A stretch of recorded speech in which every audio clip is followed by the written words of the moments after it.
Modern Warfare 2 is finally nearly here and drops in just a couple of days now, and I hope that those of you that have pre-ordered it have been enjoying the campaign. But in this video, I'm going to go over the 11 things you need to know before the Modern Warfare 2 launch, which will ensure a seamless transition into the game, as well as a way to get an early upper hand on your opponent in-game. I'm going to try and cover all the most important stuff, but if I have missed anything, please let me know down in the comments. And of course, let me know what you think of Modern Warfare 2 in general. We're starting with the preload times. This is great if you don't have the strongest internet, or you just want to be as fully prepared as you can. If you're a digital owner of the game, you can preload the game to your system, so when the game does go live, you can immediately start playing. The digital owners on Xbox and PlayStation should already have the ability to preload the game, and for PC, you will be able to preload the full Modern Warfare 2 game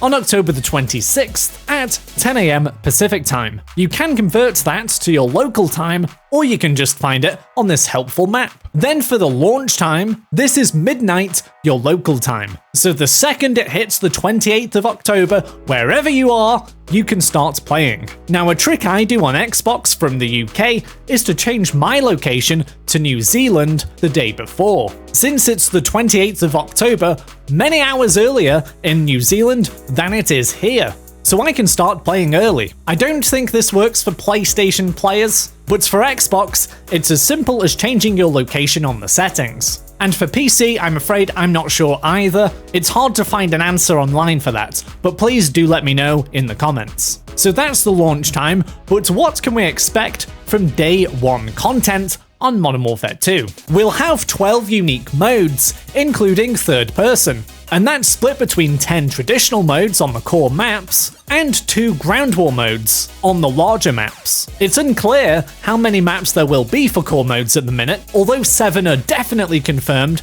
with about 5 more expected, but we'll have to wait and see. There'll also be 30 plus weapon platforms, amounting to 50 plus unique weapons. We'll get into weapon platforms shortly, by the way, for anyone that's a little confused, but on top of that, there'll also be 25 operators available at launch, with 18 that you can unlock through Spec Ops, campaign, and multiplayer, and some others you'll have access to straight away. Lastly, we also have information on Spec Ops, which will have 3 missions at launch, all taking place on Al Mazrah, the new Warzone 2 map. So if you want to familiarize yourself with the Warzone 2 map early, this is a great chance to do so. Okay, we're 3 out of 11 down, I really need to hurry this up, but we do have even more information available on the first post-launch content update. This is with the arrival of Modern Warfare 2 Season 1, and it will arrive on November the 16th, which is when Warzone 2 and the new Al Mazrah map hits, along with a new Spec Ops mission and 2 new weapons. After that, we don't have to wait long for the Season 1 Reloaded update, which begins on December the 14th, which will include another fan favourite map and raids, which is an episodic addition to Spec Ops. We don't know what this fan favourite map will be yet, but it will be from the Modern Warfare series, and people are thinking it'll be Terminal or High Rise, since they're in the Warzone 2 Al Mazrah map.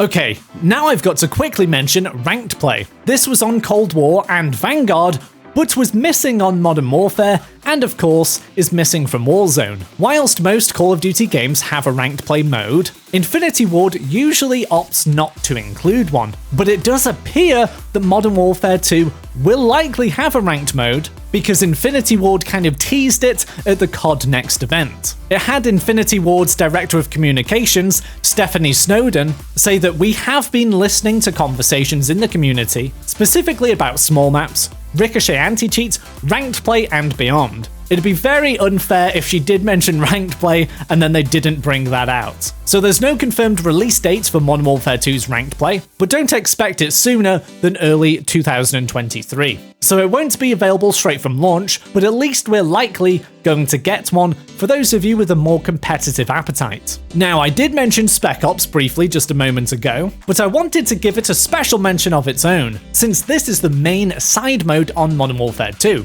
So yes, Spec Ops is back, and this time is available on all platforms straight away, not just on PlayStation for a whole year like it was on Modern Warfare 2019. And because of that, hopefully it gets some good treatment and isn't full of bugs like the Modern Warfare 2019 version was. There'll be the usual types of missions we're used to on there, but now we'll have these raid missions, which I think we'll get one per season of, and will be directly linked to a progressive story mode. We don't know how exactly yet, but it'd be great to link that with the Warzone 2 story. And of course, we'll get some cool stuff for getting stars and progressing on Spec Ops, just as we did on Modern Warfare 2019. Next up, there's also some great and albeit unsurprising news regarding a continuation of the cross-platform and cross-generational gameplay. And if you have different systems like an Xbox and a PC, it's synced across all devices, and of course you can play friends and matchmake against any platform. This is the standard these days, but I thought it was an important thing to mention. But now let's talk about the progression system. This is going to be similar to what we've had in recent years with the base 55 ranks, which unlock all the core weapons and perks and things like that. But the Call of Duty blog says there's more to the usual military ranks. There's actually an array of different progression systems working alongside each other. So yes, we have the standard military ranks, but we also have special ops kits, which are specific to Spec Ops and can be ranked to a maximum level 10. Then we have the base operator unlock challenges and challenges after you unlock them to get the different skins and versions of those operators, similar to what we have seen in COD in recent years. Then we have the daily challenges again, and the mastery and career challenges. This progression will carry across between Modern Warfare 2 and Warzone 2, but we're unsure whether that will be across the old CODs like it has been recently, since this seems much more of a new era for Call of Duty. And this kind of brings us nicely to the Battle Pass. The seasonal Battle Pass system is absolutely back, and again will progress across Warzone and Modern Warfare 2. But Call of Duty have hinted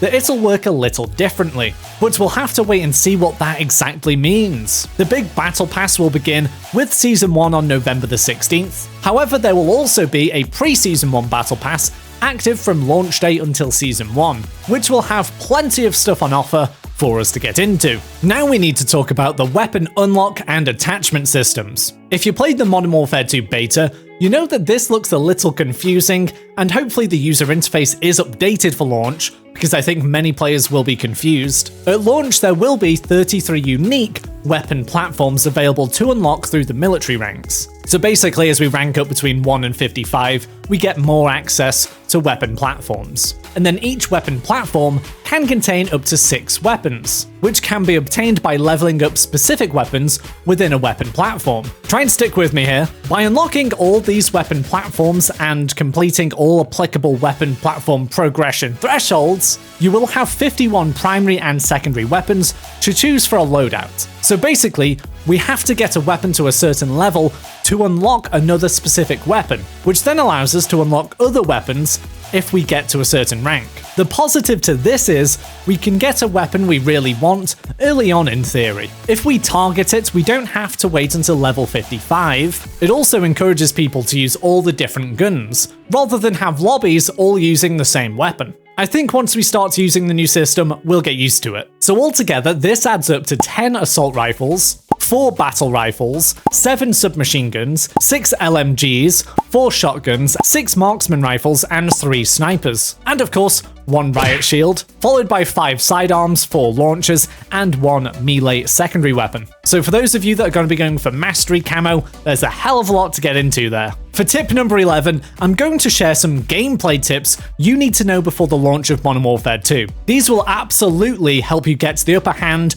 on enemies actually in the game when you're playing. In terms of weapons, the beta had some good meta weapons, but even on the beta, they were buffing and nerfing weapons everywhere, so we won't really know the meta weapons for Modern Warfare 2 just yet. A good guess is the M4 and MP5 again, but don't take that as 100% fact. It could change day to day during that early launch period. But the main gameplay tip I want to emphasize is around the movement mechanics and your button layout in the settings. There is no more slide cancelling in Modern Warfare 2, so there won't be in Warzone 2. Even though some players found a workaround in the beta, Call of Duty have made it clear that they don't want slide cancelling, since essentially it's an exploit they didn't intend on being in the game in the first place, and it expands the skill gap in such a way that they didn't intend on. So with that in mind, no slide cancelling, we look to jump shotting or bunny hopping as the main meta movement mechanic. So you should try and train this into your muscle memory.